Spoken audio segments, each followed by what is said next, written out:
जय हिंद फ्रेंड्स, हम पढ़ रहे थे कक्षा 8 की बुक जो कि हमारा राजस्थान के नाम से जानी जाती है। चूंकि ये बुक हमारी अच्छे से कंप्लीट हो चुकी है तो हमने इसका मैराथन भी ले लिया था। और आज अपन आगे कक्षा 7 की बुक पर।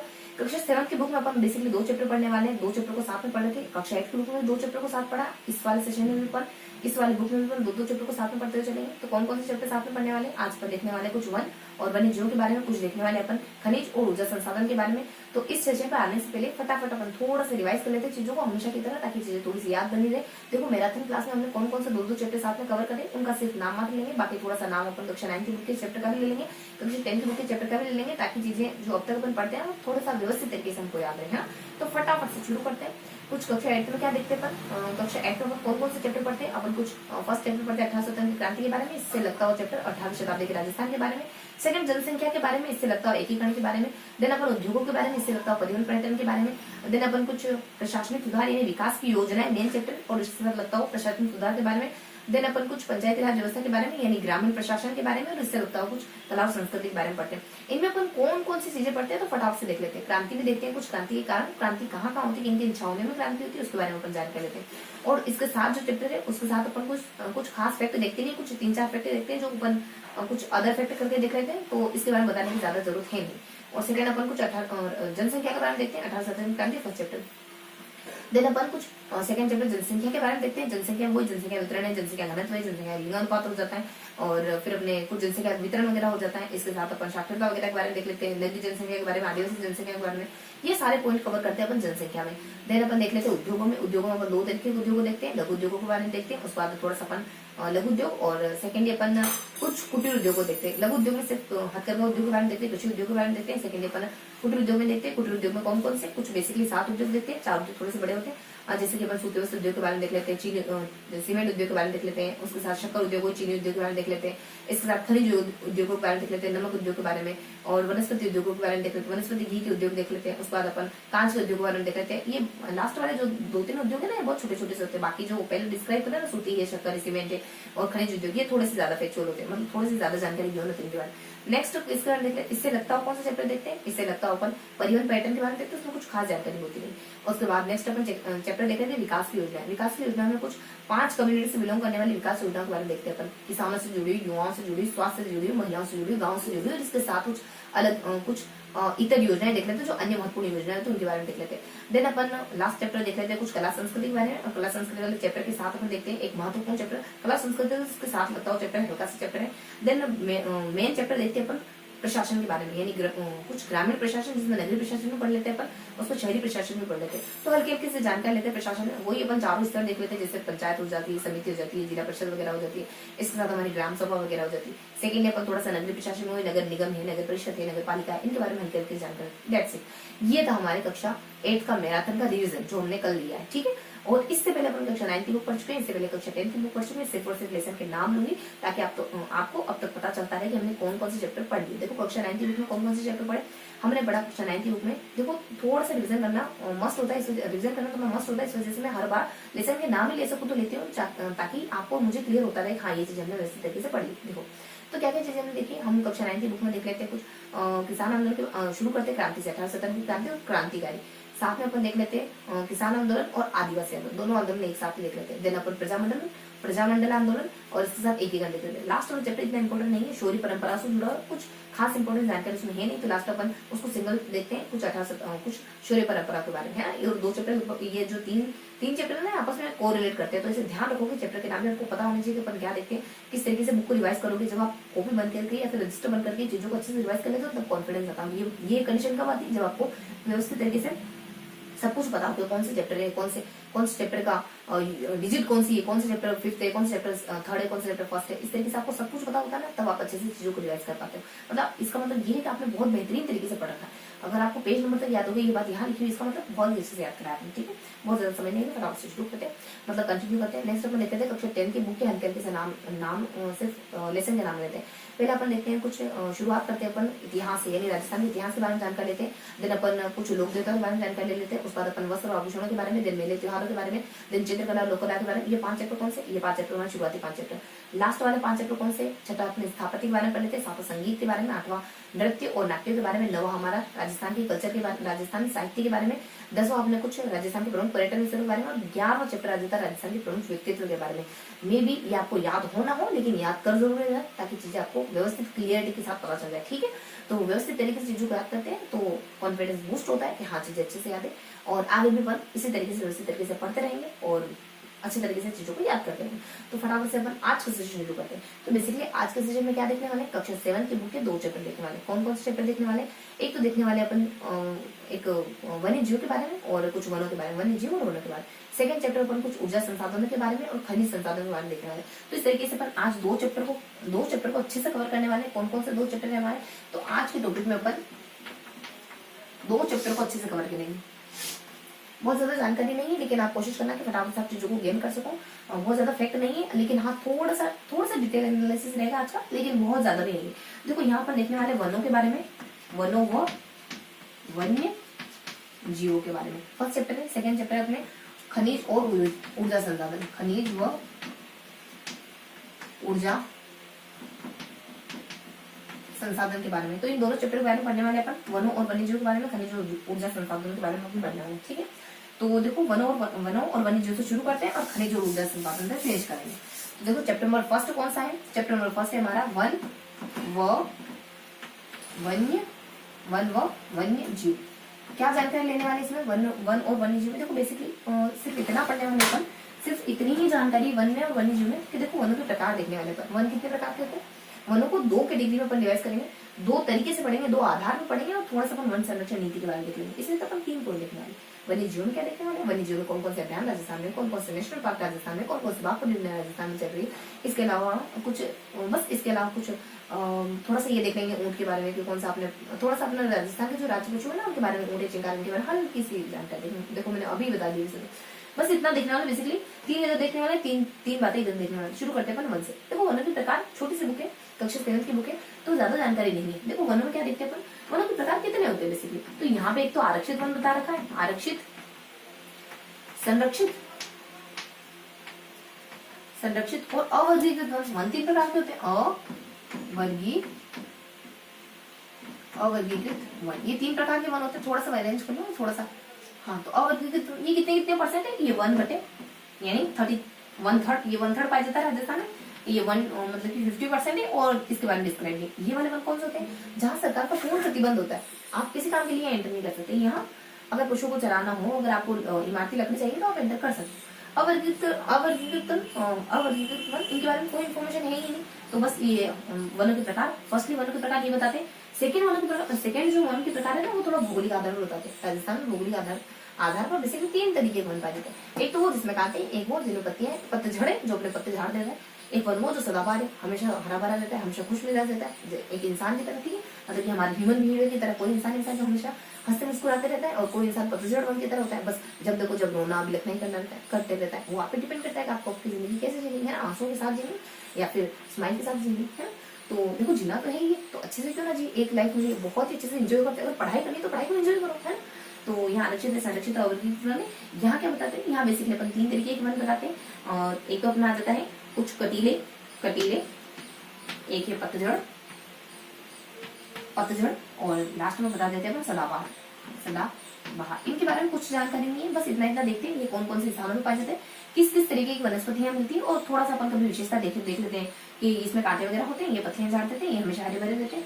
और इनकी जो वनस्पति होती है उसको मरुद्युत कहते हैं। इसकी जो वनस्पति होती है, वनस्पति कुछ नहीं कहते, लेकिन इन वनों को मानसूनी वन कहते हैं। सदाबहार वन होते हैं, बस सदाबहार जोगने हमेशा हरे भरे रहते हैं। बस ये हल्की हल्की सी जानकारी, ज्यादा कुछ नहीं। तो कौन कौन से जिलों पाए जाते हैं राजस्थान में कटीले वन। देखो राजस्थान में कटीले वन में बेसिकली शुष्क और अर्धशुष्क इलाकों पाए जाते हैं। तो शुष्क में क्या आता है, अर्धशुष्क में क्या आता है। देखो अर्धशुष्क इलाके में अपने वही जैसलमेर, बाड़मेर और बीकानेर वगैरह। तो जैसलमेर है, बाड़मेर है और बीकानेर है, ये शुष्क वाले इलाके हो जाएंगे। उसके बाद अर्धशुष्क इलाके में पूरा अपना झुंझुनू शेखावटी वाला इलाका, चलो झुंझुनू सीखा, तो प्लस इसके बाद शेखावटी वाला इलाका आ जाएगा। और कुछ इक्का दुक्का जिले शेखावटी इलाके में देखो चुरू झुंझुनू सीकर के अलावा जोधपुर नागौर भी आता है। तो जोधपुर नागौर इसमें हो जाएगा। ठीक है, तो शेखावटी यहाँ कटीले वन पाए जाते हैं। और कटीले वन कौन कौन सी वनस्पति पाई जाती है, तो रोहिड़ा, खिजड़ा, धोकड़ा, हेर, बेर, बबूल, नीम, ये सारे कटीले वन की वनस्पति। कौन कौन सी है? रोहिड़ा, रोहिड़ा, खेजड़ी, ढोकड़ा, ढोकड़ा, खेर, बेर, बबूल और नीम। बस ये वनस्पति यहाँ पाई जाती है। देन पतझड़ वन राजस्थान में कहाँ पाई जाती है? देखो ये शुष्क अर्धशुष्क, पतझड़ वन अपने दक्षिणी राजस्थान से शुरू होते हैं जो पूरे राजस्थान में पाई जाती है, इस वाले इलाके में पाई जाती है। यहाँ देखो तो अपने मेवाड़ वाले इलाके में, दक्षिण राजस्थान में अपने वागड़ वगैरह में भी पाई जाते हैं। इसके ऊपर थोड़ा अपने कांठल वगैरह में भी पाई जाती है। इसके ऊपर थोड़ा जाओगे तो पूरी हाड़ौती पाई जाती है, कोटा बारामूला झाड़ सारी हाड़ौती के सारे इलाके में पाई जाएंगे। उसके ऊपर आप मेवात में जाओगे, मेवात के सिर्फ 2 जिले, एक अलवर जाएगा, भरतपुर, एक अपने अलवर, एक करौली, इन 2 जिलों पाई जाते हैं मेवात के। उसके बाद थोड़ा सा अपन ढूंढाड़ में जाएंगे, ढूंढाड़ के 3 जगह, जयपुर हो जाता है, दौसा वगैरह हो जाता है, सवाईमाधोपुर वगैरह हो जाता है, जयपुर टोंक और सवाईमाधोपुर वगैरह हो जाता है, इन इलाकों में पाई जाता है। बेसिकली नीचे से शुरू करोगे ऊपर तक, यहाँ अपने बागड़ आ जाएगा, मतलब दक्षिणी राजस्थान में आपका बागड़ भी आ जाएगा, प्लस कांठल भी आ जाएगा, प्लस आपका पूरा हाड़ो भी आ जाएगा, प्लस थोड़ा सा ऊपर जाओगे तो आपका जो मेवात प्रदेश है वो आ जाएगा। मेवात प्रदेश से 2 जिले आएंगे, ठीक है, एक अलवर वाला और एक करौली वाला। मेवात भी आ जाएगा। उसके बाद ढूंढाड़ के इलाके में भी आपके 3 जिले आ जाएंगे। ढूंढाड़ के इलाके में 3 जिले आएंगे, जयपुर वगैरह, जयपुर है, सवाईमाधोपुर, दौसा वगैरह, ये 3 जिले आ जाएंगे। इस तरीके से पतझड़ वन राजस्थान यहाँ पाई जाती है। अब कौन सी वनस्पति पाई जाती है? तो वनस्पति अपने वही जो जिसमें ना थोड़ा पत्ते ज्यादा हो, जैसे कि आम में, नीम में, शीशम में, और आंवला वगैरह हो जाता है, और इसके साथ बांस वगैरह हो जाता है, और इसके साथ कुछ बस ये इस तरीके के वन होते हैं। इसके अलावा कुछ धोखे, गुलेर है, ढाके, और इस तरीके की वनस्पति यहाँ पाई जाती है। कौन कौन सी वनस्पति पाई जाती है? आम है, शीशम है, नीम है, बरगद है, और कुछ धोखे, इसके बाद गुलेर है, महुआ है,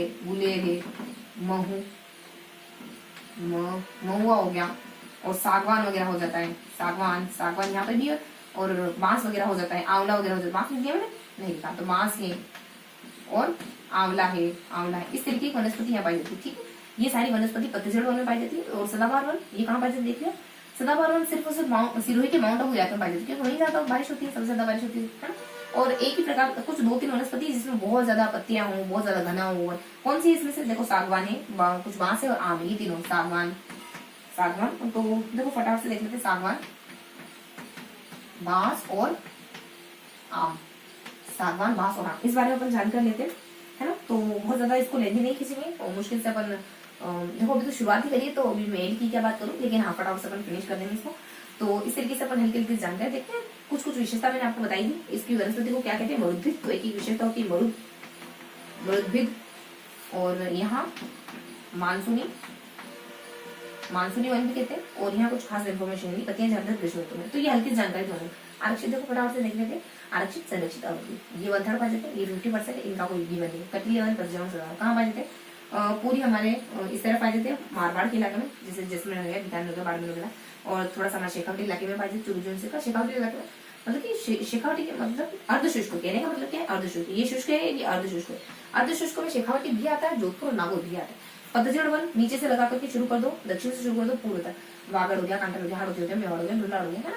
कुछ जिले, मेवाड़ से 2 जिले आते हैं और ढूंढाड़ से 3 ही जिले आते हैं, बाकी तो अपने जानते ही। उसके बाद ये सिरोही में पाई जाता है, पर्टिकुलरली माउंट आबू स्थान है पर्टिकुलरली। उसके बाद ये हल्की जानकारी कौन कौन से पेड़ पौधे यहाँ पाए जाते हैं, कौन कौन से पेड़ यहाँ पाए जाते हैं, कौन कौन से पेड़ पौधे यहाँ पाए जाते हैं। यहाँ वो होंगे जो यहाँ वो होंगे जिसमें कांटे वगैरह होंगे, यहाँ थोड़े से पत्ते वगैरह ज्यादा होंगे, यहाँ बहुत ज्यादा पत्ते हो जाएंगे, है ना। इस तरीके से हल्की जानकारी देखते हैं। और यहाँ सेवन घास भी पाई जाती है, सेवन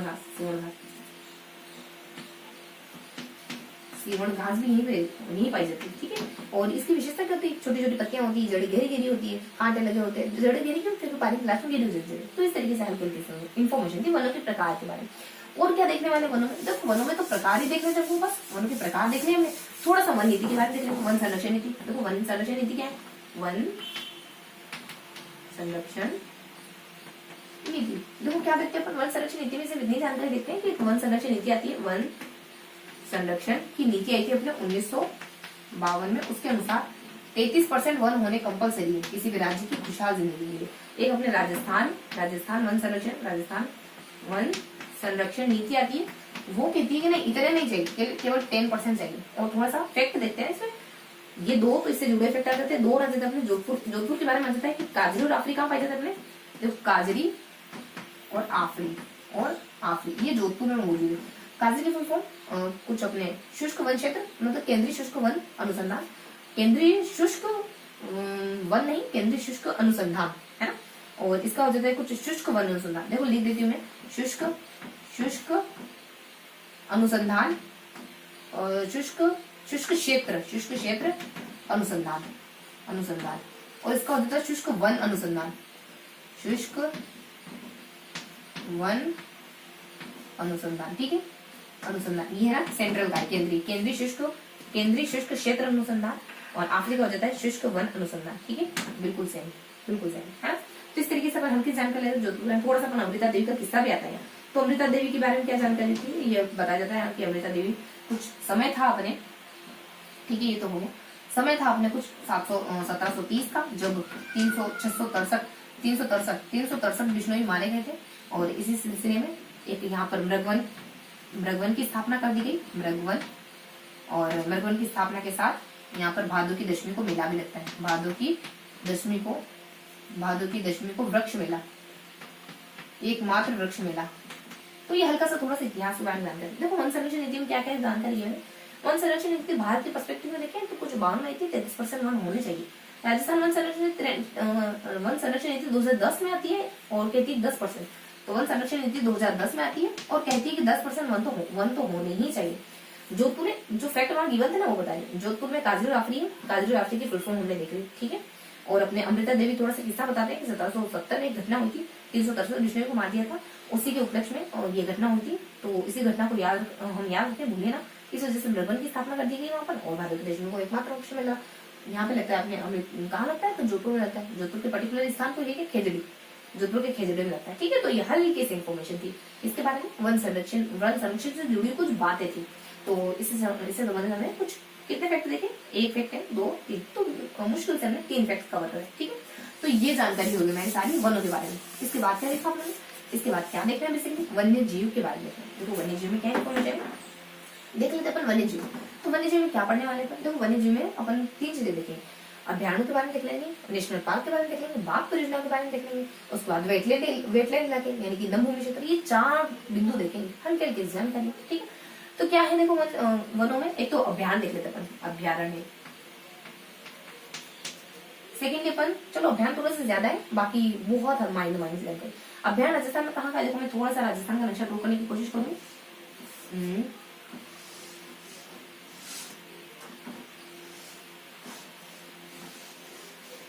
हाँ, तो ये अपना राजस्थान मान लो, ठीक है। तो बेसिकली कहाँ के अभ्यारण्य बताएंगे, यानी कि अपने पश्चिम में पाए जाने कुछ अभ्यारण्य, इधर अपने पूर्व में पाए जाने कुछ अभ्यारण्य का नाम दिया, इधर अपने दक्षिण में जो मेवाड़ प्रदेश में पाया जाता है उन अभ्यारण्य का नाम दिया, बाकी कदुका कहीं इधर उधर कहीं बिखरे से अभ्यारण्य का नाम भी बताते, बाकी इस रेंज में बता रहे सारे अभ्यारण्य। हाँ, तो इस तरीके से कुछ अभ्यारण्य का नाम देखो। इस दिशा में कौन कौन से अभ्यारण्य जाते हैं, देखो अपना एक मरु उद्यान वगैरह जाता है, ये अपने जैसलमेर बाड़मेर वगैरह में पाया जाता है। तो यहाँ अपने मरु उद्यान जैसलमेर बाड़मेर जाता है, थोड़ा सा यहाँ लिखो क्या, या फिर अलग से लिखा होगा, आ जाएगा यहाँ पे, हाँ हो जाएगा। तो यहाँ अपने थोड़ा सा देख लेते हैं, मरु उद्यान जैसलमेर और बाड़मेर में पाए जाते, ठीक है। और यहाँ आपने कुछ 3 कुछ है ना, 3 से 4 ठीक है। यहाँ तो अपने एक ही उद्यान बताते हैं, एक ही अभ्यारण बताते हैं। उद्यान क्या कहूंगी, बार क्या उद्यान कहूँ, अभ्यारण, ठीक है।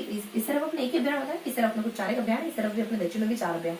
देखो पूर्व में कौन कौन से 4 अभ्यारण पाए जाते हैं, और एक तो अपना ना केला देवी पाया जाता है, इसके साथ अपने अलवर में अपने सरिस्का वगैरह हो जाता है, जयपुर में ढूंढाड़ की तरफ यानी पश्चिमी जो जिले ना उनमें बता रही हूँ।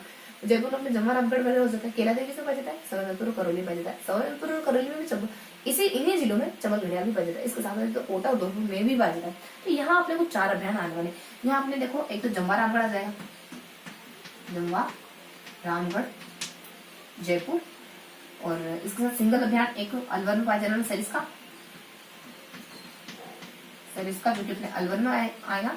इसके साथ अपने कोटा और करौली धौलपुर में पाया जाना है। कौन कौन से करौली धौलपुर में बेसिकली 2 है, तो चमल घड़ियाल अभ्यारण, एक इसके साथ अपने केला देवी। तो यहाँ जो अपने केला देवी, केवला नहीं अपने करौली धौलपुर में अपने एक तो अपने चंबल घड़ियाल अभियान, ठीक है। और अपने करौली और धौलपुर, करौली और सवालपुर, ठीक है। तो अपने यहाँ आ जाएगा, देखो यहाँ ध्यान को एक और कुछ चंबल घड़ियाल अभियान, करौली और सवालपुर में चंबल घड़ियाल कहाँ है, करौली, सवाईमाधोपुर और कोटा, और इसके साथ अपने कुछ धौलपुर वगैरह का इलाका भेजेगा, धौलपुर वगैरह का इलाका, ये 4 इलाके इसमें आते हैं। और इसके साथ साथ एक और है अपने करौली और सवाईमाधोपुर बस इन 2 जिलों में अपने एक और अभ्यारण जाता है। कौन सा है वो अपने केला देवी, करौली केला देवी। ठीक है, केला देवी कहाँ से लिखने में, केला देवी। तो इस तरीके से ये कुछ अभ्यारणों के नाम गिवन है। ये अभ्यारण देख ली, इधर अपने दक्षिण में भी 4 अभ्यारण पाए जाते हैं। कौन कौन से अभ्यारण पाए जाते हैं, सारे मेवाड़ के अभ्यारण। देखो अपने कुंभलगढ़ अभ्यारण पाए जाते हैं, अपने राजसमंद है, उदयपुर है, और इसके साथ पाली वगैरह जाता है। और सीधा मतलब अभ्यारण अपने राजस्थान उदयपुर है, चित्तौड़ है, प्रतापगढ़ जाता है। इसके साथ अपने उदयपुर में फुलवारी का नाला जाता है। इसके साथ अपने एक और मेवाड़ में कुछ टोडगर रावली अभ्यारण जाता है, ये अपने राजसमंद में पाया जाता है। और राजसमंद के साथ अपने उदयपुर, कुछ उदयपुर और उदयपुर क्या राजसमंद और एक अपने राजसमंद और मे भी एक आधे और जिले होते हैं टोडगर रावली के लिए। तो इस तरीके से ये इन अभ्यारणों के बारे में देखते हैं। कौन कौन से अभ्यारण कहाँ पाए जाते हैं, बेसिकली कौन कौन से अपने दक्षिणी राजस्थान में। कुंभलगढ़ अभ्यारण नहीं, एक तो क्या है कुंभलगढ़ कौन कौन से जिलों में, राजसमंद है और उदयपुर है, उसके बाद अपने पाली वगैरह रहता है, रूपा रहता है। ठीक है, और इसके बाद अपने एक सिंगल उदयपुर में कुछ अपने फुलवारी के नाम आ जाता है। और फिर अपने एक और उदयपुर है, प्रतापगढ़ है, और फिर चित्तौड़ है। चुप कर देंगे इसको, चुप कर देते चुप। तो चुप में क्या पाया जाता है, चित्तौड़, उदयपुर और प्रतापगढ़ में क्या पाया जाता है, सीता माता अभ्यारण पाया जाता है ना। तो इस तरीके से कुछ अभ्यारण का नाम देख लेते हैं। और एक आधा अभ्यारण आता है, एक टोडगर रावली अभ्यारण है ना। तो ये अपने राजसमंद में बताया, और एक आधा कोई जीरा है टोडगर रावली अभ्यारण। एक तो अपने राजसमंद हो जाता है, एक अपने में भी चित्तौड़ नहीं, टोडगर रावली। तो टोडगढ़ रावली अभ्यारण अपने यहाँ हो जाता है। ठीक है, तो हल्की हल्की सी ये इन्फॉर्मेशन। बाकी अपने देखो यहाँ देख लेते, सिरोही में अपने माउंट आबू अभ्यारण जाता है। तो माउंट कुछ अपने माउंट आबू में एक अभ्यारण पाया जाता है अपना, और सिरोही माउंट आबू। और इधर अपन देख रहे हैं ना, तो एक और अभ्यारण होता है अपने इस तरफ कुछ, कौन से बूंदी में अपने रामगढ़ विषधारी कहाँ है ये है बूंदी में, और माउंट आबू वाला सिरोही में। तो इस तरीके से कुछ अभ्यारणों के नाम दिए हुए। ठीक है, इसके बाद और भी कुछ अभ्यारण, उनको थोड़ा सा अपन इस तरफ लिख लेते हैं ना। तो उनको अपन थोड़ा सा यहाँ रिटर्न कर लेंगे कौन कौन से अभ्यारण है बेसिकली। तो देखो इसमें अपने अभ्यारण और भी हैं कुछ राजस्थान में। यहाँ से शुरू करेंगे, यहाँ खत्म होंगे। तो यहाँ से अपन देखो एक कुछ जिले हैं, कोटा है, और कुछ अपने कोटा, बारा, कोटा बूंदी शायद है ना अपने, कोटा बूंदी और चित्तौड़गढ़। ये जो 3 जिले हैं ना, इनमें जवाहर सागर, कौन सा जवाहर कहाँ पे, यहाँ पे अपने कोटा, बूंदी और चित्तौड़, इन तीनों में अभ्यारण पाया जाता है। फिर अपन देखें ना कुछ अपने थोड़ा और बता देते हैं कि एक और कुछ होता है कोटा, बूंदी और बारा के साथ अपने एक कोटा, बूंदी और बारा, और फिर अपने चित्तौड़। फिर अपन बता देते हैं उदयपुर में कौन सा। ठीक है, तो अपन उदयपुर में कौन सा पाया जाता है, एक उदयपुर में 2 तरीके के अभ्यारण है। चित्तौड़ में है ना एक दो अभ्यारण है चित्तौड़ में, ये तो है ही। इसके अलावा बस्सी अभ्यारण हो गया, और इसके साथ अपने चित्तौड़ में एक और, जैसे कि बस्सी है, और एक चित्तौड़ में एक तो बस्सी पाया जाता है, और बाकी ठीक है। तो अपने बस्सी अभ्यारण कहाँ है, चित्तौड़ में है। ठीक है, अभी एक ध्यान रखो, चित्तौड़ में भी एक ही। तो अपने चित्तौड़ में बस्सी अभ्यारण चित्तौड़ में आ जाता है। देन अपन थोड़ा सा उदयपुर में देख लेते हैं। उदयपुर में कौन से आ जाते हैं, तो उदयपुर में अपने एक तो सज्जनगढ़ अभ्यारण वगैरह आ जाते हैं। और सज्जनगढ़, तो अपने सज्जनगढ़ ध्यान रखो, एक तो सज्जनगढ़ प्लस इसके साथ एक जयसमंद, ये कहाँ पाए जाते हैं, ये दोनों ही उदयपुर में पाए जाते हैं। और इसके अलावा थोड़ा सा अपन ऊपर बढ़े, देखो नीचे से ऊपर बढ़ रहे हैं दक्षिण राजस्थान में, कोटा, बूंदी, चित्तौड़, ये तो तीनों अपने साथ ही। उसका थोड़ा सा अपन चित्तौड़ है, थोड़ा सा अपना उदयपुर है, ये आ जाता है। थोड़ा सा अपन हाड़ौती में जाते हैं, हाड़ौती के इलाके में जाएंगे। तो हाड़ौती में कोई एक आधा मिस होता है, हाड़ौती में और आता है। देखो कोटा, बूंदी, झालावाड़, और कौन सा, देखो कोटा में कौन सा पाया जाता है, मुकुंदरा। ठीक है, तो यहाँ मैं कह रही थी ना कि यहाँ एक आधा और आता है। तो कोटा में अपना मुकुंदरा भी पाया जाता है, मुकुंदरा हिल्स वगैरह है ना। और अपने चित्तौड़गढ़ में बस्सी वगैरह भी पाया जाता है, मैंने यहाँ तो बताई थी आपको। और फिर अपने कुछ सज्जनगढ़ और जैसलमेर अपने उदयपुर में पाया जाता है। और इसके अलावा अपने जो मेवाड़ के अलवर धौलपुर होते हैं, वहाँ पे पाया जाता है। अलवर में सरिस्का पाया जाता है, और भरतपुर में वन बार पाया जाता है। धौलपुर में अपने देखो यहाँ लिख देते हैं, तो अलवर में तो अपने सरिस्का वगैरह कहाँ पाया जाता है, सरिस्का पाया जाता है अपने अलवर में। और उसके बाद अपने अलवर और भरतपुर में बंद बारेठा पाया जाता है अपने भरतपुर में। ऊपर चढ़ ना, यहाँ से लगा दो यहाँ तक, बंद बारेठा अपने भरतपुर में। और अरोली मतलब अलवर, भरतपुर, धौलपुर में कौन कौन से पाए जाते हैं, धौलपुर 3 है। एक तो अपने वन विहार आ जाता है, केसर आ जाता है, और एक अपने वन विहार, केसर और धौलपुर वन्यजीव अभ्यारण, ये तीनों पाए जाते हैं। वन विहार, उसके बाद अपने केसर अभ्यारण, और उसके बाद अपने धौलपुर वन्यजीव अभ्यारण, ये तीनों ही कहाँ पाए जाते हैं, धौलपुर में। ये तीनों को ही कहाँ पाए जाते हैं, धौलपुर में। उसके बाद अपने अलवर, करौली, तो करौली तो अपन देख ही चुके। करौली में कौन सा पाया जाता है, केला देवी अभ्यारण। तो केला देवी करौली में पाया जाता है ना। इसके अलावा थोड़ा सा अपन ढूंढाड़ वाले इलाके में जाए ना, जयपुर वाले इलाके में, तो जयपुर में तो अपन देख चुके जवाहर रामगढ़ वगैरह पाया जाता है। देखा गया अपना जवाहर रामगढ़ वगैरह, हाँ। तो जयपुर में अपन देख चुके जवाहर रामगढ़ वगैरह पाया जाता है। और इससे ऊपर और थोड़ा सा ऊपर जाए तो चूरू में अपने ताल छापर वगैरह पाया जाता है। तो थोड़ा अपने ताल छापर कहाँ पाया जाता है? चूरू में। तो ये जो अदर अभ्यारण्य थे ना उनके नाम, ये सारे अभ्यारण्य तो राजस्थान में ही है, लेकिन इनके अलावा ये अदर अभ्यारण्य भी राजस्थान में पाए जाते हैं। देखो थोड़ा सा बताए ना, तो देखो इनमें ना कुछ कुछ जीव प्रमुख है, प्रसिद्ध है, जैसे कि अपने माउंट आबू सिरोही में क्या पाया जाता है? माउंट आबू सिरोही में पाया जाता है अपने कुछ ये जंगली मुर्गा वगैरह, ठीक है। और फिर अपने मरु उद्यान में क्या पाया जाता है? गोडावन अपने मरु उद्यान में पाया जाता है। देन अपने कुंभलगढ़ में तो कुछ खास है नहीं, वैसे रीच है बाग है तो कुछ खास है नहीं कुंभलगढ़ में तो। और बेसिकली क्योंकि जो पर्टिकुलरली एक ही स्थान पे गिवन है ना, एक ही स्थान में पाया जाता है, उनके बारे में देखने। तो टोडगढ़ रावली कहाँ अपना? टोडगढ़ रावली इसमें पाया जाता है ना, बाज पाया जाता है, बाज है ना, एक पक्षी भी है यहाँ पे। और उसके बाद केला देव अपने साइबेरियन सारस से क्रेन है, और इस तरीके की जीव पाए जाते हैं। साइबेरियन सारस मुख्य रूप से पाया जाता है।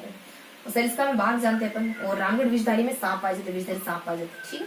और उसके बाद अपन कहाँ देखे पर कोई और स्थान छोटा क्या, कोई इंपॉर्टेंट जिसमें कोई एकादश जीव विशेष हो तो बस ही है।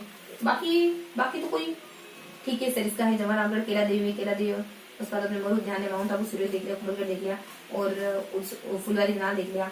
उसके बाद अपने ये क्या अपने सीतामाता में उड़न गिलेरी पाई जाते हैं, ठीक है। सीतामाता में क्या पाई जाते हैं? उड़न गिलेरी। टोडगढ़ रावली बता दी बास पाई जाते हैं। इनके अलावा कुछ बचे कुछ जीवों के नाम है वैसे, लेकिन वही अपने सांबारी, चीतल, नीलगाय है, जरक है, भेड़िया है, गिदड़ है, तो बेसिक जानकारी, तो ये इतनी इंपॉर्टेंट है नहीं अपने। तो मेनली जो हमने देखा ना वो यही सारी जानकारी बस। अब इसके बाद अपन थोड़ा सा क्या देखेंगे, इसके बाद अपन ये तो हमने अभियान देख लिया, जो भी राजस्थान में जितने भी अभियान गिवन तो सारे अभियान देख लिए इस बुक में। इसके बाद अपन थोड़ा सा देख लेते हैं बाघ परियोजना कहाँ है, और इसके बाद थोड़ा सा और नेशनल पार्क कौन कौन से, और कुछ अपने वेटलैंड एरिया। तो ये तो हमने पढ़ लिया कुछ इस तरह अपने राजस्थान में, अपने पश्चिम में कुछ अभियान, कुछ अभियान पूर्व में, कुछ अभियान दक्षिण में, इक्का दुक्का कई बिखरे, और ये थोड़े से अदर गिवन है ना। तो ये तो है ना थोड़ा सा डिटेल इसमें ज्यादा यूज है कि इसमें ये भी बताया कौन कौन से जीव पाए जाते हैं। जो मेनली जो एक जीव है ना, जो प्रमुख रूप से सिर्फ उसे अभ्यारण्य पाए जाते हैं, वो तो मैंने आपको बता दिया। बाकी बहुत कॉमन है, तो वो जिक्र करने का मुझे लगा नहीं कि उसका कोई महत्व है, ठीक है। और इनके बारे में बहुत बेसिक जानकारी थी कि कहाँ पाए जाते, बस इतना बताएगा तो हमने बता दिया कि कहाँ पाए, ठीक है। तो ये हल्की हल्की सी जानकारी थी। तो ये हमने पढ़ा अभियानों के बारे में। अब हम देख लेते हैं कुछ एक दो बातें और देख लेते हैं। एक दो बातें और क्या देख लेते हैं, देखो मैं हल्की हल्की सी जानकारी देख लेते हैं। हाँ, कि अपने बाघ परियोजना कौन सी? बाघ परियोजना। उसके बाद एक अपन नेशनल पार्क, और उसके बाद वेटलैंड एरिया, नमभूमि क्षेत्र, नमभूमि। देखो क्या देखने वाले बाघ परियोजना राजस्थान में 3 है। कौन कौन सी? इसी रेंज में पाई जाती है। एक तो अपने केला देवी वगैरह जाती, मतलब कि केला देव भरपूर। और बाघ परियोजना देख रहे ना अभी अपन, हाँ ठीक है, बाघ परियोजना देख रहे हैं। और उसके बाद अपन नेशनल पार्क, पहले नेशनल पार्क बता देती हूँ। एक तो अपने केला देवी आ जाता है, केवला देवी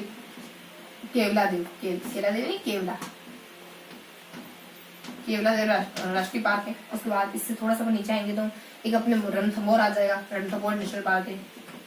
उसके बाद इसके साथ एक और नेशनल पार्क है अपने मुकुंदरा, ये तीनों नेशनल पार्क। अगर केला देवी को रिप्लेस कर दोगे आप सरिस्का से, तो सारी बाघ परियोजना हो गई।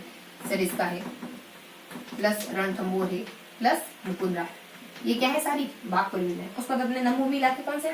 चूंकि अपने केला को रिप्लेस करा था तो यहाँ लिख लो फिर केवला देव प्लस सांभर का इलाका, ये दोनों वेटलैंड एरिया राजस्थान पाए जाते हैं। और बस इतना सा होता है। देखो बाघ परियोजना में कौन कौन से जीव पाए जाते देख लेते हैं।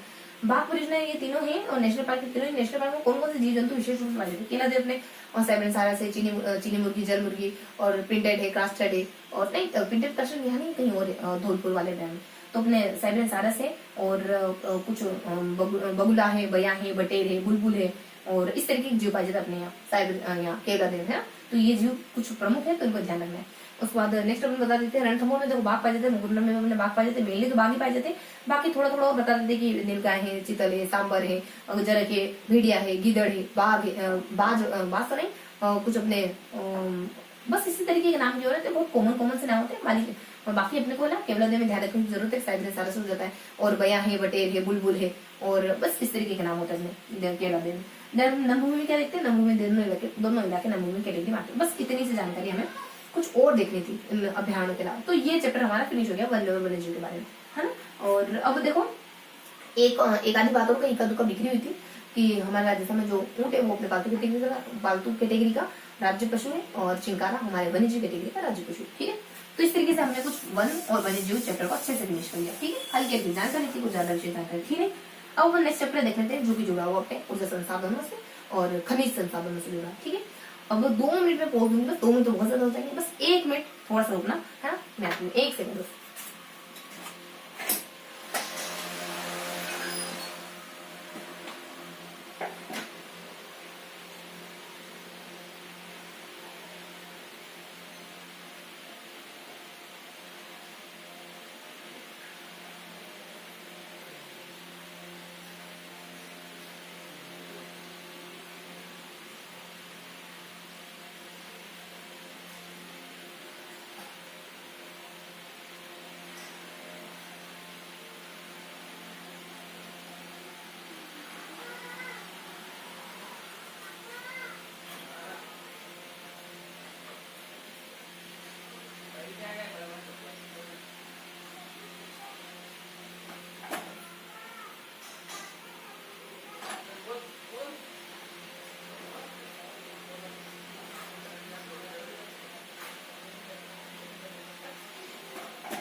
हाँ, तो कहाँ थे अपन, तो अब देख लीजिए अपन कुछ सेकंड चैप्टर जो कि खनिज ऊर्जा संसाधन और खनिज संसाधन से जुड़ा ना। सेकंड चैप्टर किससे जुड़ा, खनिज और ऊर्जा संसाधन, किससे, खनिज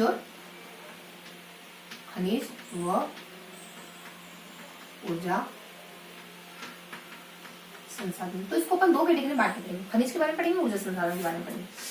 खनिज और ऊर्जा संसाधन, खनिज और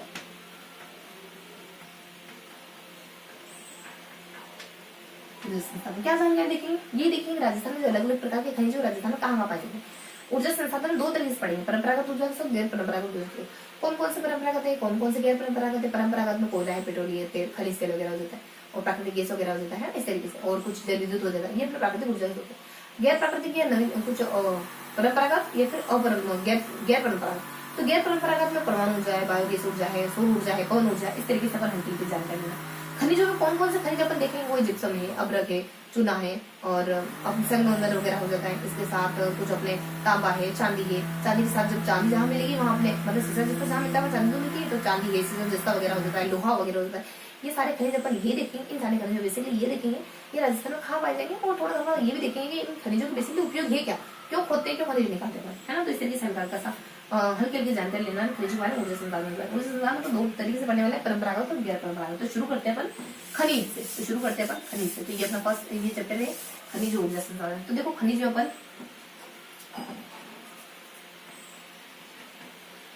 खनिज में क्या देखने वाले, कुछ खनिजों के नाम देखने वाले, कहाँ पाए जाते हैं उनके बारे में देखने वाले। फर्स्टली कौन सा खनिज देखने वाले, तो यहाँ अपन देख लेते हैं, मान लो सीसा जस्ता, तो सीसा जस्ता, जहाँ सीसा जस्ता वहाँ चांदी भी मिल जाएगा। ठीक है, उसके बाद अपन थोड़ा तांबा, देखो थोड़ा सा लोकेशन सही रहे ना तो ठीक रहेगा, क्योंकि ऐसे ही थोड़ा देखने में आता है ना, तो बस ऐसे ही ध्यान हो। सीसा जस्ता है, चांदी है, तांबा है। तांबे के साथ अपन देख लेते हैं कुछ लोहा, और इसके बाद अपन देख लेते हैं कुछ 4 एक नाम और होते हैं, जैसे जिप्सम हो जाता है, कुछ अपने जिप्सम वगैरह। जिप्सम तो वही पाया जाएगा जहाँ पे कोयला होगा, क्योंकि उसका कच्चा स्रोत है, कच्चा माल है, कच्चा स्रोत भी कैसे जिप्सम वगैरह हो जाएगा, उसका अब्रक वगैरह हो जाएगा। इसके साथ रॉक फॉस्फेट वगैरह, वॉल्स्टोनाइट, वो रॉक फॉस्फेट और वॉल्स्टोनाइट, ये खनिज है बेसिकली जो राजस्थान में पाए जाते हैं। सीसा जस्ता कहाँ पाया जाता है, सीसा जस्ता और चांदी दोनों एक ही जगह पाए जाते हैं, मेवाड़ के इलाके में, राजसमंद, उदयपुर, भीलवाड़ा। कहाँ है, राजसमंद, उदयपुर में और भीलवाड़ा, रूम है ना। तो यहाँ पाए जाते हैं, ये भी अपने चांदी में ही पाए जाता है, रूम में, राजसमंद, उदयपुर, भीलवाड़ा, है ना। तांबा और लोहा का पाया जाता है, तांबा और लोहा ना यहाँ अपने शेखावाटी के इलाके में, और लोहा भी कहाँ है, शेखावाटी के इलाके। थोड़ा सा रिप्लेसमेंट किसको करना है, तांबे यहाँ पे अपने चूरू को रिप्लेस कर देना अजमेर से। तो यहाँ आपको रिप्लेस करना है अजमेर से। यहाँ पे चूरू को रिप्लेस करोगे जयपुर से, बस इतना सा चेंजेस है, बाकी शेखावटी पाए जाते। जिप्सम कहाँ पाया जाता है, जहाँ जहाँ कोयला मिलेगा। कोयला कहाँ मिलता है, इस वाली रेंज में मिलता है, हमारे राजस्थान की जो ये वाली रेंज है ना, गंगानगर, बीकानेर, जैसे मेरे बाढ़ में यहाँ मिलता है। इसके अलावा जोधपुर और नागौर 2 इंटरनल इलाके में जिप्सम कहाँ मिलता है, गंगानगर है, बीकानेर है, जैसलमेर है और नीचे अपने गंगानगर है, बीकानेर, जैसलमेर और बाड़मेर है। इसके अलावा थोड़ा से जो अंदरूनी इलाके जोधपुर और नागौर है ना। इनमें भी इनमें मिल जाता है। मतलब कि गब ऐसे क्या बनाए तो कुछ बना नहीं, लेकिन जब जब न जब जन, ठीक है। इसको ध्यान रखेंगे अपन कि जो सीमांत इलाके हैं वो मैं ऐसे ही लिख देती हूँ, फिर ऐसे क्यों लिखूँ जब याद ही ऐसे करना है तो अपने यहाँ लिख लेते हैं अपन कौन सा जिप्सम देख रहे हैं ना, तो जिप्सम अपने सीमांत इलाके, जो आपके सीमांत इलाके ना, सीमांत इलाके प्लस जोधपुर और नागौर, प्लस जोधपुर और नागौर जल में है ना, तो यहाँ पाया जाता है, ठीक है ना। अब थोड़ा सा रोक फोस्फोर कहाँ पाया जाता है, रबर कहाँ पाया जाता है, और कुछ जिप्सम है, अब्रक है, वॉस्टराइट है, तो ये बेसिकली कहाँ पाया जाता है, रोक फोस्फोर पाया जाता है अपने मेवाड़ के इलाके में, यानी उदयपुर में और भिलवाड़ा में, और इसके साथ अपने कुछ इक्का दुक्का कुछ और इलाकों में भी पाया जाता है। देखो अपने मेवाड़ के इलाके उदयपुर भिलवाड़ा, उदयपुर मेवाड़ के दो इलाके, मेवाड़ के दो इलाके उदयपुर भिलवाड़ा में पाया जाता है रोक फोस्फोर। इसके अलावा अपने ना कुछ जयपुर वगैरह में भी है, और एक जयपुर में भी है इसके अलावा, और एक और कोई जिला है जैसे इसी दिशा से आ जाता है, इसी तरफ से कोई कुछ जयपुर और एक अपने धौलपुर करके, या फिर अपने भरतपुर करके, हाँ जब, यानी जयपुर और भरतपुर। इसके अलावा जब में भी पाया जाता है, ठीक है। मेवाड़ जब मेवाड़ पर आक्रमण करने की कोशिश करी, मेवाड़ ने अधीनता स्वीकार करने की कोशिश करी अकबर के द्वारा, तब मेवाड़ ने इनकार कर दिया। कितनी 4 संधियां लेकर आते हैं ना, 4 बार प्रस्ताव लेकर आता है अकबर के द्वारा 4 बार प्रस्ताव भेजे जाते हैं महाराणा प्रताप को पराधीनता स्वीकार करने की, लेकिन पॉसिबल हुआ नहीं। तो मेवाड़ जब ध्यान में थोड़ा सा ये अपने रोको अब्रक कहाँ पाया जाता है, अब्रक अपने मतलब हार्ट में, अपने अजमेर में पाया जाता है। और वॉल्सराइट में कहाँ पाया जाता है, अजमेर में पाया जाता है। ये है ना वॉल्सराइट अजमेर प्लस सिरोही आस में पाया जाता है, अजमेर के साथ सिरोही ध्यान रखेंगे। अब्रक अजमेर के साथ अपने कुछ 1-2 इलाके और आ जाते हैं, जैसे कि अपने कुछ अपने जब जैसलमेर, ये अपने ना थोड़ा सा ऊपर नीचे तो नहीं हो गया, मेवाड़ में कुछ अपने ना ठीक है, जो मैंने आपको जयपुर यहाँ बताया ये यहाँ है अपने, ठीक है। तो ध्यान रखेंगे ये मेवाड़ में है बेसिकली, उदयपुर और एक रोकफोर्ट कहाँ पाया जाता है बेसिकली, एक तो उदयपुर में पाया जाता है, एक भिलवाड़ा में पाया जाता है, यानी उदयपुर के जो इलाके हैं उदयपुर और भिलवाड़ा, मेवाड़ के जो इलाके उदयपुर और भिलवाड़ा, उदयपुर और बेसिकली उदयपुर और बांसवाड़ा, मतलब दक्षिणी राजस्थान क्या ध्यान रखोगे, मेवाड़ नहीं दक्षिणी राजस्थान, दक्षिणी राजस्थान है ना। तो इस तरीके से अपने दक्षिणी राजस्थान में पाया जाता है। और ये अपने वो जो जब की थी बस यहाँ रिप्लेस करो, ठीक है। पता चल गया क्या मिस्टेक थी, दक्षिणी राजस्थान, और जो अपने कहा था बेसिकली ये ध्यान रखो कि अपने जो रोक फोस्फोट है ये अपने दक्षिणी राजस्थान में पाया जाता है, अब्रक अपने यहाँ पाया जाता है। तो मतलब कि दोनों ही अपने अब्रक और वॉल्सराइट दोनों ही पाया जाता है अपने कुछ अजमेर में। इसके अलावा कुछ इक्का दुक्का जिले और सिरोही आ जाता है, यहाँ जयपुर अपने कुछ भरतपुर, जयपुर और इसके साथ अपने लगता हुआ एक भरतपुर वगैरह है ना। तो ये हल्की सी जानकारी ध्यान रखेंगे कि ये यहाँ ये खनिज पाए जाते हैं। देखो इनका उपयोग क्या होता है, सीधा जैसा उपयोग किसमें करते हैं, कुछ रंग प्रसाधन में कर लेते हैं, बर्तन वगैरह बनाने में कर लेते हैं, सौंदर्य प्रसाधन में कर लेते हैं, कुछ अपने बिजली उपकरण बनाने में कर लेते हैं, विद्युत उपकरण में, इसके साथ सुरक्षा बैटरी वगैरह बनाने, तो ये सारे इसके उपयोग होते हैं। कहाँ होते हैं लिखिए अपन, तो लिख लेते हैं यहाँ पे रंग उद्योग है, रंग है, बर्तन है, सौंदर्य प्रसाधन है ना। और इसके अलावा कोई एकाधा जिला क्या एकाधा और नाम, जैसे अपने विद्युत उपकरण और कुछ अम्ल की बैटरी, तो विद्युत उपकरण और बैटरी, ठीक है। इसका उपयोग होता है। तांबे का अपन जानते हैं, शादी का जानते हैं, लोहे का जानते हैं। जिप्सम का क्या होता है, जिप्सम और रॉक फॉस्फेट और अपने अभ्रक का क्या होता है ना। तो देखो अभ्रक तो जिप्सम अपने क्या होता है, रासायनिक उर्वरकों में प्लस सीमेंट बनाने में होता है, प्लस प्लास्टर ऑफ पेरिस बनाने में होता है ना। इसके अलावा अपने रॉक फॉस्फेट का उपयोग कहाँ होता है, रॉक फॉस्फेट का उपयोग होता है अपने कुछ रासायनिक उर्वरकों के लिए। किसके लिए, रासायनिक उर्वरक बनाने में, यही अपने रासायनिक उर्वरक बनाने में इतना सा उपयोग इसका। अभ्रक देखो कहाँ होता है ना, तो एक अभ्रक अपने कांच बनाने में होता है, अभ्रक सजावटी सामान इस्तेमाल होता है, बिजली अपने कुछ बिजली उद्योग जो होता है ना, इलेक्ट्रिसिटी उद्योग उसमें होता है, अभ्रक का अपने कांच में उपयोग होता है। इसके अलावा सजावटी सामान में उपयोग हो जाता है इसका। इसके अलावा विद्युत के उद्योग जो भी है उसमें इसका इस्तेमाल होता है, विद्युत उद्योग में इसका इस्तेमाल होता है। उसके बाद अपने वॉल्सराइट, ये सिरेमिक है, कागज है, रंग उद्योग में इसका इस्तेमाल हो जाता है। इसके बाद अपने सिरेमिक में हो जाता है, सिरेमिक करके कोई उद्योग है, एग्जैक्ट तो मुझे भी नहीं पता नहीं किस तरह के उद्योग है। और रंग उद्योग में, ठीक है। तो ये हल्के जानकारी अपने कहाँ का पाया जाता है, तो हमने जैसा देखा, जैसा पाया जाता है अपने मेवाड़ के इलाका, राजसमंद, उदयपुर, भिलवाड़ा। सेम चांदी भी वही पाया जाता है, राजसमंद, उदयपुर, भिलवाड़ा। तांबा और लोहा अपने दोनों शेखावटी इलेक्ट्रॉन पाए जाते हैं। जिप्सम और कुछ रॉक फॉस्फेट, अब्रेक और वॉल्सराइट कहाँ पाए जाते हैं? इसलिए बेसिकली ये सारी जो धातु है कहाँ पाए जाते हैं? बेसिकली धातु क्या, खनिज, ये सारे जो खनिज है कहाँ पाए जाते हैं बेसिकली? तो ये पाए जाते हैं अपने, जिप्सम पाया जाता है, रॉक फॉस्फेट पाया जाता है, अब्रेक पाया जाता है, वॉल्सराइट पाया जाता है। जिप्सम कहाँ पाया जाता है? वहीं जहाँ पर चूना पत्थर, वहीं जहाँ पर कोयला मिलेगा, जो भी आपके सीमांत इलाके वो अंदरूनी इलाके थोड़ा सा अपने जोधपुर ना हो। रॉक फॉस्फेट कहाँ पाया जाता है? दक्षिणी राजस्थान में पाया जाता है, उदयपुर हो जाता है, बांसवाड़ा वगैरह हो जाता है। एक आधे जिले, मुश्किल से 2 जिले और आते हैं, वो थोड़ा सा मिस हो रहे हैं माइंड से, लेकिन 2 जिले और है, ठीक है। इसके बाद थोड़ा सा अपने अब्रक के बारे में बता देते हैं, वॉल्सराइट के बारे में। अब्रक और वॉल्सराइट तो बिल्कुल सेम है, दोनों ही अजमेर में पाए जाते हैं। इक्का दुक्का जिले और है, कहीं जब है तो कहीं सिरोही है।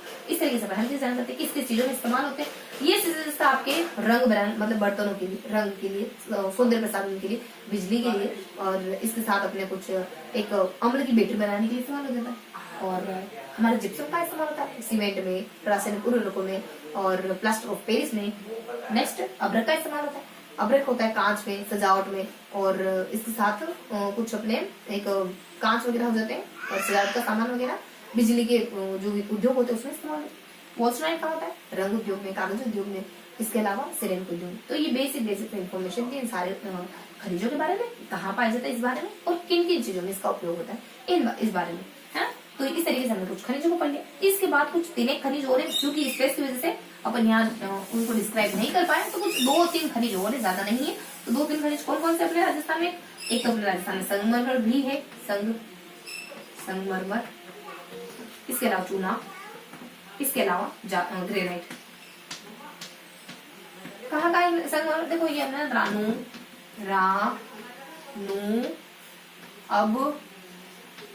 अब ये सी, ठीक है। तो अपने राजसमंद है, नागौर है, उदयपुर है, अजमेर है, भीलवाड़ा है और कोटा है, चित्तौड़ है, इसके अलावा सिरोही भी है, इसके अलावा सिरोही भी। और चूना पत्थर कहाँ पाया जाता है? चूना पत्थर पाया जाता है अपने, ग्रेनाइट कहाँ पाया जाता है? चूना पत्थर देखो CHK में पाया जाता है, चूना कहाँ पाया जाता है? CSKU। देखो अपने चित्तौड़ में पाया जाता है, सिरोही में पाया जाता है, कोटा में पाया जाता है, करौली में पाया जाता है, करौली में, ठीक है, करौली में पाया जाता है, उदयपुर पाया जाता है, चित्तौड़ उदयपुर, और उसके बाद सिरोही, कोटा, CSK में पाया जाता है। और ग्रेनाइट का पाया जाता है बेसिकली, ग्रेनाइट राजस्थान में पाया जाता है, सपना जज भी कह सकते हो, बाकी जालोर है, और जालोर के साथ देखो कहाँ पाया जाता है? ये तो अपने जालोर में पाया जाता है, जो अपने ग्रेनाइट सिटी कहते हैं जालोर को, तो जालोर है। जालोर से ही लगता हुआ सिरोही पास में, जस्ट पास में पड़ता है उसके, और इसके साथ लगता हुआ जोधपुर भी पास में पड़ता है, थोड़ा सा आगे जाए तो पाली भी आता है, पाली भी आ जाता है। तो ये अपने मेन तो अपने जालोर है, बाकी सिरोही, जोधपुर, पाली इनमें पड़ता है। ये इसके पड़ोसी बेसिकली जालोर के, तो ध्यान रखेंगे अपन, है ना। तो इस तरीके से संगमरमर का इस्तेमाल जानते हैं, मूर्तियां वगैरह, चूना का जानते हैं, ग्रेनाइट वगैरह का वही अपने, और चूना का कुछ खास अपने सीमेंट बनाने होता है, और ग्रेनाइट का भी अपनी मूर्तियां वगैरह बनाने में इस्तेमाल होता है। इस तरीके से हल्की हल्की जानते थे खनिज के बारे में, है ना। तो बहुत ज्यादा समझ नहीं है, फटाफट से अपन अब बस फिनिश की हो है ना। तो ये हमने खनिज देखे, राजस्थान में ये खनिज पाए थे। अब ये तो देख लिया हमने कि राजस्थान में ये खनिज पाए थे, लेकिन देखो राजस्थान में खनिजों से जुड़े कुछ महत्वपूर्ण फैक्ट भी, कुछ अच्छी जानकारी है। कुछ 4 बिंदु है, कौन कौन से बिंदु है? देखो राजस्थान में किस किस खनिज का एकाधिकार सिर्फ राजस्थान में पाए जाते हैं, ऐसा कौन सा खनिज है? और कुछ खनिज ऐसे भी है जिनमें राजस्थान ऑर्गेनिक ठीक ठाक कंडीशन है। कुछ अपने शोध संयंत्र भी राजस्थान में खनिजों को लेकर। तो ये 3 पॉइंट देखने वाले।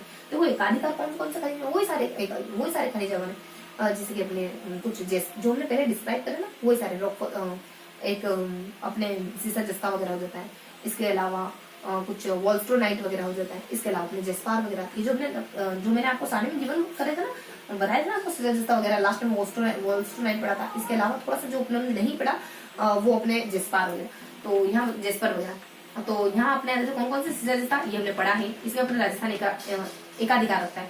सीसा जस्ता बहुत ज्यादा प्रश्न, सीसा जस्ता, इसके अलावा वॉल्सट्रोनाइट, इसके अलावा जो नहीं पढ़ा हो जेस्पर, इनमें राजस्थान का एकाधिकार है। एकाधिकार के अलावा कुछ ऐसे भी है जो राजस्थान पाए जाते हैं। राजस्थान में सारे तरीके के पत्थर, बलुआ पत्थर हो जाता है, ग्रेनाइट पत्थर हो जाता है, कोटा स्टोन हो जाता है, संगमरमर वगैरह हो जाता है। और इसके अलावा और कौन से पत्थर हो सकते हैं अपने, और बस जो भी पत्थरों की कैटेगरी राजस्थान में सारे पत्थर पाए जाते हैं। संगमरमर है, कोटा स्टोन है, थोड़ा सा डिटेल से लिख लेते हैं। संगमरमर है, कोटा स्टोन वगैरह है, बलुआ पत्थर है, बलुआ पत्थर हो जाता है। इसके बाद अपने घिया पत्थर हो जाता है, और फिर अपने ग्रेनाइट हो जाता है। ये सारी पत्थरों के प्रकार ग्रेनाइट हो जाता है। इसके अलावा कुछ चीजें और है, जैसे चांदी है, तांबा है, रॉक फॉस्फेट है ना। तो यहाँ आपने कुछ रॉक फॉस्फेट, देखो ये सारे रॉक फॉस्फेट है, रॉक फॉस्फेट, चांदी, तांबा और कुछ अपने जिप्सम, चांदी रॉक फॉस्फेट, चांदी तांबा जिप्सम, चांदी तांबा और जिप्सम। और इसके अलावा कुछ कुछ चीजें और पाई जाती है राजस्थान में, जैसे कि अपने एक बालक क्ले है और एक बालक क्ले आ जाता है, बालक क्ले, और कुछ एक क्वार्ट्ज, एक कलसेडोनी नहीं तो पत्थरों के प्रकार, कुछ क से कुछ होता है अपने कार्नेल करके कुछ होता है, एक के से होता है, वो भी अपने राजस्थान में पाया जाता है। तो वो नाम तो अपना उसका एग्जैक्ट बताओ तो कुछ बालक क्ले और कुछ अपने ना ए से कुछ होता है, हल्का सा जिक्र है उसका। ये इन सब में खनिजों में राजस्थान अग्रणी है। ये जो सारे नाम बताए ना, इनमें राजस्थान अग्रणी है, इनमें एकाधिकार है, इनमें राजस्थान अग्रणी है। तो ये बेसिक बेसिक नाम होते हैं, चांदी तांबा, रॉक फॉस्फेट वगैरह, जिप्सम वगैरह है। और इसके अलावा कुछ बालक क्ले, और एक और नाम मिस हो रहा है जो के से शुरू होता है अपना, हल्की सी कोई जानकारी इसको है ना, मतलब हल्का सा कुछ नाम है उसका, ध्यान नहीं आ रहा जस्ट। और फिर अपने कुछ शोध सेंटर राजस्थान पाया जाता है। कौन शोध सेंटर? एक तो चंदेरिया चित्तौड़ में, चंदेरिया चित्तौड़ में कौन सा है? सीसा जस्ता, सीसा जस्ता, और सिर्फ जस्ता शोध सेंटर, सीसा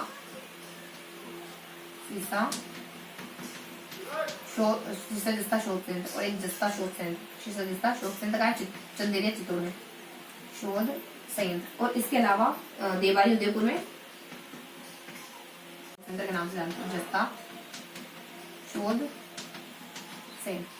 तो ये थी हल्की सी जानकारी खनिजों के बारे में, बस खनिजों के बारे में इतना ही है। और देखो खनिज कहते किसे हैं? वो जो जमीन से खोदकर निकाले जाते हैं। खनिज कितने तरीके के होते हैं? खनिज 3 तरीके के होते हैं बेसिकली। धात्विक ऊर्जा संसाधन, धात्विक में कौन से आते हैं, अधात्विक कौन से आते हैं? हमने जो पढ़ा ना उसमें धात्विक कौन से आते हैं?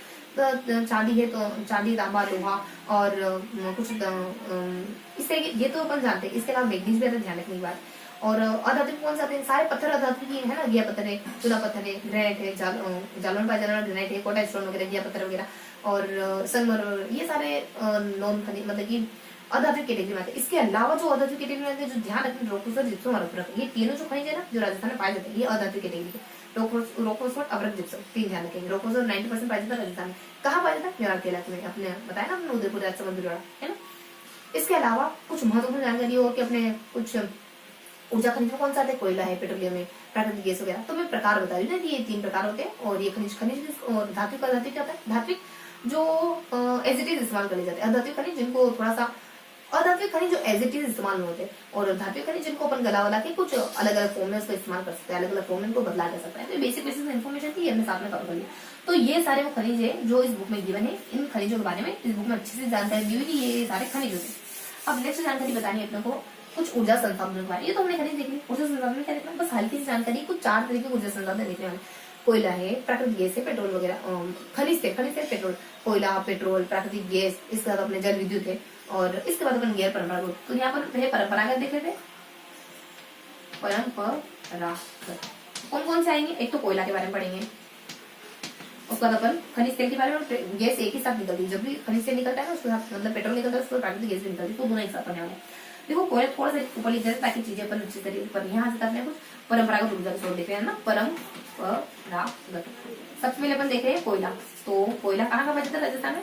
देखो कोयला मैंने आपको बताया ना, जिप्सम यानी जो ये वाला इलाका है ना राजस्थान का, इस वाले रेंज में पाया जाता है कोयला बेसिकली।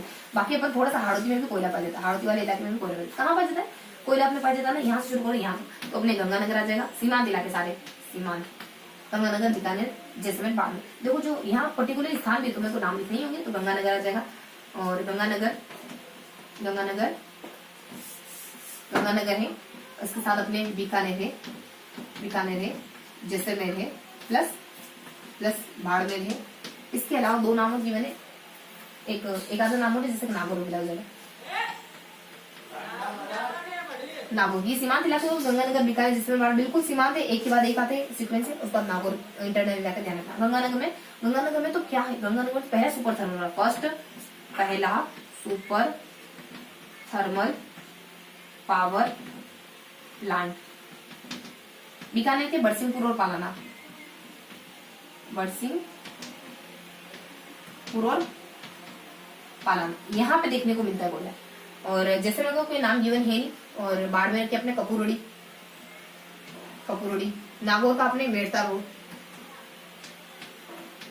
यहाँ देखने को मिलता है। इसके बाद हाड़ौती का जिक्र करें ना अपन, तो हाड़ौती में कोटा, बारा, बूंदी और झालावाड़, इनमें क्या है, इनमें कोयले से बनने वाली विद्युत के संयंत्र यानी कोयला विद्युत संयंत्र पाए जाते हैं। तो देखो कोटा में पर्टिकुलरली इलाका बता दिया अपन, तो बारा में तो छबड़ा वगैरह जाता है, बूंदी में कुछ जीवन है नहीं, झालापाटन में, झालावाड़ में अपने एक अपने कुछ काली कुछ है ना। कोटा में कहा देखो पर्टिकुलरली इलाका, कोटा में जीवन नहीं है, बारा में आपका छबड़ा आ जाएगा, और इसके अलावा झालावाड़ में आपका, झालावाड़ को इलाका जीवन है क्या, पर्टिकुलरली अगर पर्टिकुलर स्थान के नाम देखे अपन तो छबड़ा है, यहाँ तो छबड़ा जीवन है, हाँ छबड़ा पाया जाता है। बूंदी में कुछ है नहीं वैसे, बूंदी में आपको सिर्फ वैसे बता रही थी हाँ ये अपने शेखावाटी इलाके में तो कोटा है, बारा है और बूंदी है, झालावाड़ है।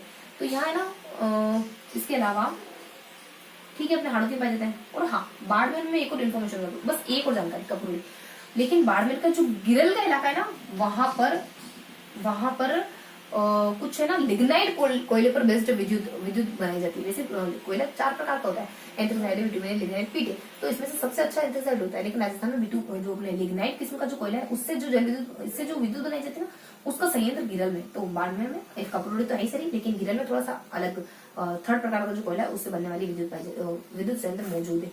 तो यहाँ अपने कोटा है, बारा है, झालावाड़, कोटा में कोई नाम आता नहीं है, और बारा में अपने छबड़ा वगैरह जाता है, और झालावाड़ में अपने देखो कोटा, बारा, बूंदी, झालावाड़, तो पर्टिकुलरली इलाका अपने पर्टिकुलरली इलाका में को ध्यान रखना कि शायद कोटा में तो नहीं है, चलो बारा में छबड़ा है, और एक और अपने झालावाड़ को कोई पर्टिकुलर स्थान है, या फिर चलो ठीक है यहाँ पे कोई पर्टिकुलर स्थान है, उसका नाम भी है, ध्यान रखेंगे अपन, ध्यान रखेंगे। उसके बाद अपने यहाँ जाता कोयला के बारे में देखा, अब क्या प्राकृतिक गैस देख लेते हैं, और उसके बाद सेकेंड अपन थोड़ा सा खनिज तेल के बारे में, पहले अपन खनिज तेल देख लेते हैं, इसी के साथ लगता हुआ प्राकृतिक गैस देख लेंगे। खनिज तेल देखो राजस्थान में खनिज तेल कहाँ का जाता है, 3 बेसिन है, जैसलमेर बेसिन और बाड़मेर बेसिन, बिकानेर बेसिन। तो कहाँ है, एक तो जैसलमेर बेसिन है, जैसलमेर बेसिन, और कुछ अपने बीकानेर सांचौर बेसिन, बीकानेर सांचौर बेसिन, इसके अलावा बाड़मेर, बीकानेर नागौर बेसिन और बाड़मेर सांचौर बेसिन, बीकानेर नागौर बेसिन, और बाड़मेर सांचौर बेसिन, बाड़मेर सांचौर बेसिन, इन 3 बेसिन में प्राकृतिक गैस मिलती है, खनिज तेल मिलता है। जैसलमेर की अगर पर्टिकुलर इलाका देखे, कौन से इलाके में मिलता है, सादेवाला में, सादेवाला। और इसके बाद बीकानेर का देखिए पर्टिकुलरली कौन सा, बीकानेर नागौर बेसिन है, बाड़मेर सांचौर बेसिन है, बाघेवाला, बीकानेर के बाघेवाला। और फिर अपने बाड़मेर में सादेवाला, बाघेवाला, मंगला, ऐश्वर्या, ये पर्टिकुलर इलाके जहां पर देखने को मिल जाते हैं। इसके अलावा नेक्स्ट जानकारी बताऊंगा मैं आपको, तो प्राकृतिक गैस, अब इसी से लगता है प्राकृतिक गैस है, प्राकृतिक गैस कहाँ पाई जाती है बेसिकली, प्राकृतिक गैस कुछ है ना पर्टिकुलर इलाके भी और जिलों के नाम भी, जैसे जिसमें बारा है, बारा के अंता में, और जिसमें रामगढ़, देखो जिलों के नाम बताओ तो जैसलमेर है और बारा है, और इसके साथ लगता हुआ धौलपुर है, जैसलमेर में अपने रामगढ़ में पर्टिकुलर इलाका रामगढ़, बारा के अपने पर्टिकुलर इलाका अंता, बाकी धौलपुर में नाम गिवन नहीं है, ठीक, इन 2 इलाकों में क्रमशः। इसके बाद कुछ स्थान विशेष के, ये तो फर्स्ट पॉइंट हो गया, उसके बाद सेकंड पॉइंट है कुछ स्थान विशेष के बारे में, कि यहाँ पर्टिकुलरली प्राकृतिक गैस आ जाती है। कौन कौन से स्थान है, रामगढ़ है, राजेश्वर है, डांडेवाला है, इसके बाद मनिहारी है, कमलीताल है, तनोट है, देखो उसके बाद अपने कुछ घोटाबू, तो रामगढ़, राजेश्वर और डांडेवाला है, ये पर्टिकुलर स्थान है, डांडेवाला है, और इसके बाद अपने कमलीताल है, तनोट है और मनिहारी है, इसके बाद बस एक और बच जाता है घोटाबू। तो यहाँ प्राकृतिक गैस देखने को मिल जाती है ना। तो ये हमने कोयला है, खनिज तेल है, प्राकृतिक गैस है, ये हमने कुछ परंपरागत ऊर्जा के स्रोत देख लिए। इसके अलावा बस एक परंपरागत स्रोत बचता है जो कि अपने जल विद्युत आ जाती है, ठीक है। तो ये परंपरागत ऊर्जा के स्रोत है, इसके अलावा अपने एक और बचता है। देखो कोयला कहाँ मिलता है, कोयला सीमा, फटाफट से रिवाइज कर लेते, कोयला मिलता है अपने को, चलो ये हमने देख लिया, कोयला कहाँ मिलता है, सीमांत इलाकों में मिल जाता है, और इसके बाद अपने कुछ हाड़ौती में मिल जाता है, ठीक है, और सीमांत इलाकों में हाड़ौती में अपने कोयला मिल जाता है ना।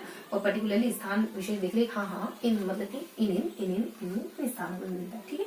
बेसिकली पर्टिकुलरली स्थान लेके देखिए, हाँ इन स्थानों में मिलता है। खनिज तेल कहाँ मिलता है, खनिज तेल 3 बेसिन में मिलता है, इन तीनों बेसिन में खनिज तेल पाया जाता है। इनके पर्टिकुलर इलाकों में भी खनिज तेल पाया जाता है। कौन से पर्टिकुलर इलाकों में खनिज तेल पाया जाता है उसको बारे में। प्राकृतिक गैस कहाँ पाई जाती है? 3 जिलों में पाई जाती है। इसके बाद कुछ पर्टिकुलर नाम गिवन है कि हाँ पर्टिकुलरली यहाँ प्राकृतिक गैस पाई जाती है। तो ये इस तरीके से हमने इस बारे में जानकारी ली। अब क्या पढ़ना है आप लोगों को बेसिकली, तो अब हमको जानकारी लेनी कुछ थोड़ा सा। हम प्राकृतिक गैस की एक और प्राकृतिक परंपरागत ऊर्जा के स्रोत का एक और टाइप बच गया था, जल विद्युत। जल विद्युत देखो, जल विद्युत राजस्थान में 3 जगह से बनती है। एक तो माही से, चंबल से और एक भाखड़ा नगर व्यास की अपनी यानी। तो एक तो अपने चंबल से माही से, भाखड़ा नागर, भाखड़ा और व्यास, ये दोनों परियोजना राजस्थान के बाहर की परियोजना है। देखो चंबल से कहा कौन से प्रताप सागर और राणा प्रताप, ये 2 बांध है, यहाँ से मिलता है। माही से गिवन नहीं, बाकी भाखड़ा नगर व्यास जो अपने राजस्थान की परियोजना नहीं, लेकिन हाँ इससे भी हमको जल विद्युत की आपूर्ति हो जाती है, क्योंकि थोड़ा सा हिस्सा अपने राजस्थान में भी है इसका, है ना, ऊपर अपने कुछ अपने ये वाला इलाका, पंजाब वाले का इलाका। अब थोड़ा सा देख लेते हैं। ये तो परंपरागत स्रोत हो गए, हल्की जानकारी जल विद्युत बारे। अब गैर परंपरागत स्रोत में क्या आता है, क्या क्या देखते हैं अपन देखते हैं। परमाणु ऊर्जा है, परमाणु, इनमें कोई जानकारी, थोड़ी जानकारी। परमाणु ऊर्जा, पवन ऊर्जा, सौर ऊर्जा और बायोगैस और सौर ऊर्जा, हल्की जानकारी एक नाम है, साथ में पढ़ लेते हैं। परमाणु ऊर्जा रावत भाटा कहाँ पाया जाता है? रावत भाटा, चित्तौड़ रावत भाटा में। इस तरीके का है ना, दूसरा परमाणु ऊर्जा केंद्र, लेकिन कुछ तकनीकी दृष्टि से पहला है, दूसरा नंबर का है, ठीक है। पवन ऊर्जा कहाँ पाई जाती है? जैसे जो जहाँ ज्यादा हवाएं चलेगी, जैसे में है जोधपुर है, बाड़मेर है, लेकिन प्रतापगढ़ में भी, क्योंकि प्रतापगढ़ भी दूसरा सबसे ऊंचा स्थान है अरावली, नीचे देखो।